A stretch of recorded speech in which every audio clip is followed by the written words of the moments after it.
Скорбата в чужбина. Днес ще бъде едно искрено видео от мен записано относно живота ми в Австрия, който продължава тук. Може би сте гледали предишните ми видеа, в които аз поделям, че вече съм 10 години в Австрия. Имам една малка дъщеричка и скоро се разделихме с баща й. Това са няколко месеца, които ние живеем разделени.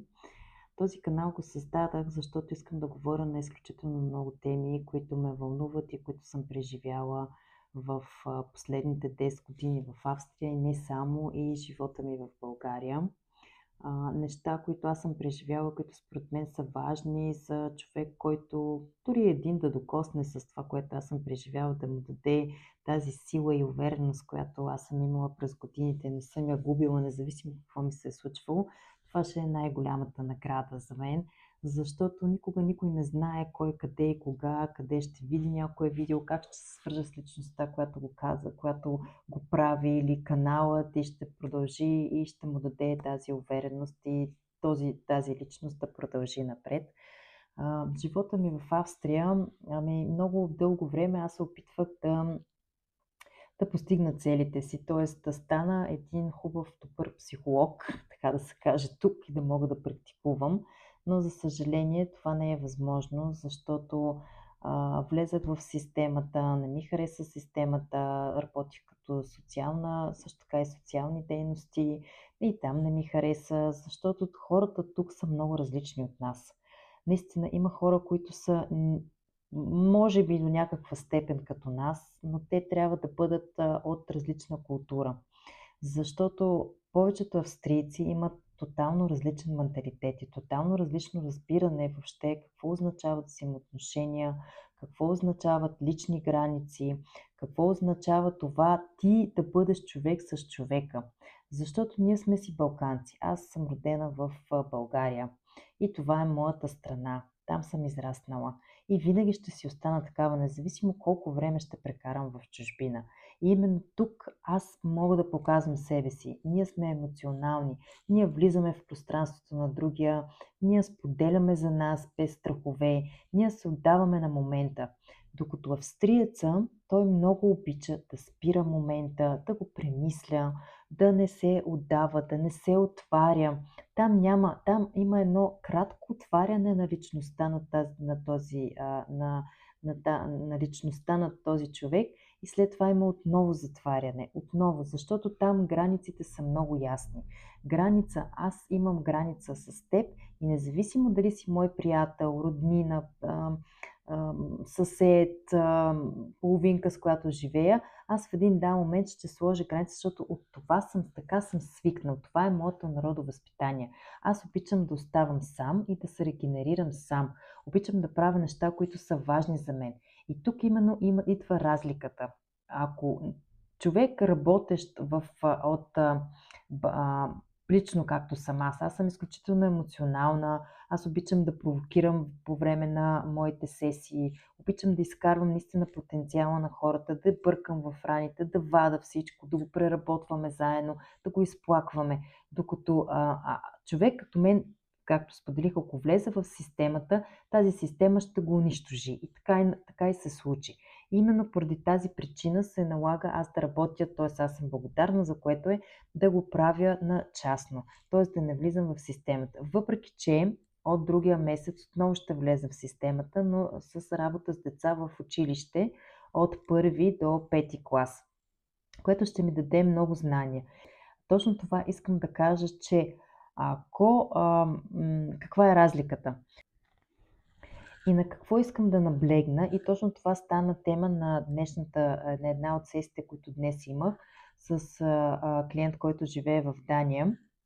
В България и дори в България ние говориме или започнахме да говориме тепърва за емоции, за емоционална интелигентност в училищата, в детските градини. Започнахме да работим на този принцип и да наблюдаваме децата ни как те изразяват своите емоции, да ги подкрепяме, да ги отразяваме и така нататък. Докато тук в тези държави се работи от години на това ниво. Ползването на психологична, терапевтична услуга, психиатрична е абсолютно нормална. Тоест, човек ако отиде или ако има някакъв личен проблем, фамилен проблем или здравословен проблем, да кажем, ако има нужда от антидепресанти и така нататък, вече вижда се, че нали, не може сам да се справи, той просто ползва тази услуга, която е свързана с здравната каса и дори бива подкрепен. Бива подкрепен по пътя, който върви. И въпреки това, че това е от години, т.е. това се ползва от хората, говори се за емоциите, говори се за проблемите, някак си всичко е повърхностно. Това, което всъщност с личността се случва, тя е затворена. Както казах, отваря се една врата, обаче в един момент не се знаеш кога ще се затвори и дали наистина тази врата е напълно отворена. И тогава тук идва разликата между, поне лично за мен е така. Има много българи, които практикуват в различните градове, нали, те са ми колеги, колежки и така нататък, които са доволни. Но за мен лично е понякога изключително трудно аз да докосна там, да докосна всъщност основата и зрънцето, при което трябва да бъде преработено при австрийците. И именно това зрънце, което трябва да бъде преработено. Защото хората, те са обучени на това нещо. Още дори в детската градина се започва да се говори за емоции, започват да се показват емоции, започват да се показват границите, започва да се набляга на личността на детето. И тогава този тип възпитание се предава на поколение и така нататък.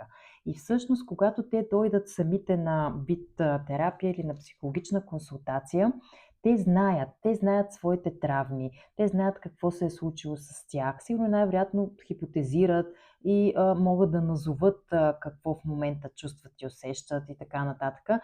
Но това е някакси само и единствено тук, в главата. В главата е рационализация. И връзката им с тялото, това, което е изключително важно, и което аз лично много наблягам в моите сесии, е, че тялото, ако ние не преработим самата травма, която сме изживяли, ако рационализираме постоянно, да, ние трябва да я разберем. Хубаво е да я разберем, хубаво да видим къде е причинно-следствената връзка. Но ако не работим на телесно ниво, нещата много, много по-бавно се случват, а могат и да не се случат. Да, разбира се, тук също така е много добре развита медитацията, йогата, само че тук пък залитат на абсолютно другата крайност. Това означава само единствено телесна работа, без рационализация и без всъщност отново навлизане в самия проблем. И именно сега от една страна съм изключително щастлива, защото аз ще се докосна до детската душа. Детската душа, която е много чиста.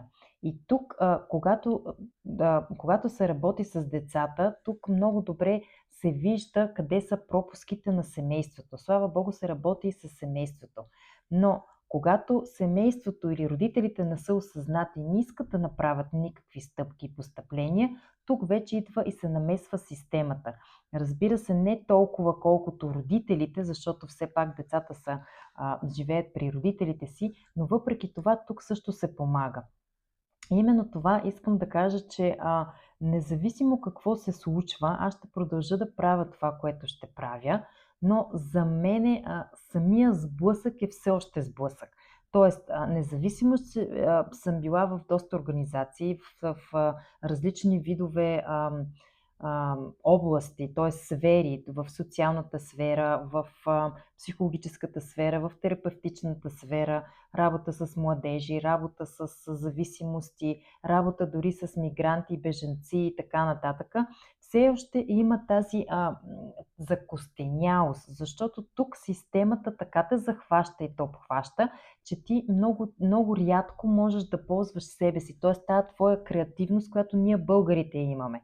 Защото при нас много от нещата ни не са уредени. И всъщност ние тогава можем да развиваме нашия потенциал. Именно поради тази неуреденост. И затова, както има плюсови и минуси в България, по същия начин има плюсови и минуси в Австрия. Ще се радвам много вие да споделите къде сте. Ако попадате на това видео случайно и се намирате в някоя от европейските държави или в Америка, или отдавна вече не сте в България, какви са вашите впечатления от този свят, изобщо от тази различна народопсихология от нашата? И дали за вас е окей или не е окей? Защото пък имам също така и доста клиенти, които са от дълго време в чужбина, но за тях е окей. Те някак си на тях точно тази уреденост, тези граници, всичко това им харесва. Харесва им това, че нали, хората все пак уважават личното си пространство, уважават това дали да споделят или да не споделят за техните неща, уважават това, че не всеки би се разкрил пред всеки и така нататък. Ние сме по същия начин българите, но някакси нашите граници са дори още от нашето възпитание. Ако си спомняте, майка ви и баща ви директно влиза в стаята. Той не ви пита как сте, какво сте, мога ли да влеза, не мога ли да влеза.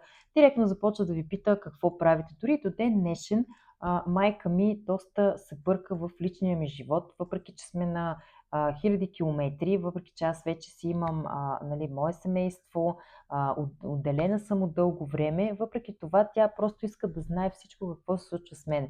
Докато тук има тази граница и тези лично пространство се спазва. Разбира се, има и много осъзнати австрийци, но те или са отгледани от смесени бракове, или много са пътували, или много просто са имали такава лична работа със себе си. Дали са преминали през някакъв вид травматични преживявания, след това са започнали някакъв вид лична терапия, за да могат да го преработат, или просто живота така ги отвел в различни видове пътища, в които те просто им се е наложило да разберат и другият вид народопсихология и свързването по друг начин. Не по този начин, който тук винаги са свикнали. Това е, което исках да ви споделя. Много благодаря за всеки, който се е абонирал за моя канал. Ще продължавам да правя видеа все повече и повече на темите, които мен ме вълнуват и които виждам, че в момента са актуални. Ако ви харесва това, което правя, може да се абонирате, за да ви излизат новите видеа. Може да препратите това видео на някой, коментирайте, за да достигне до повече хора.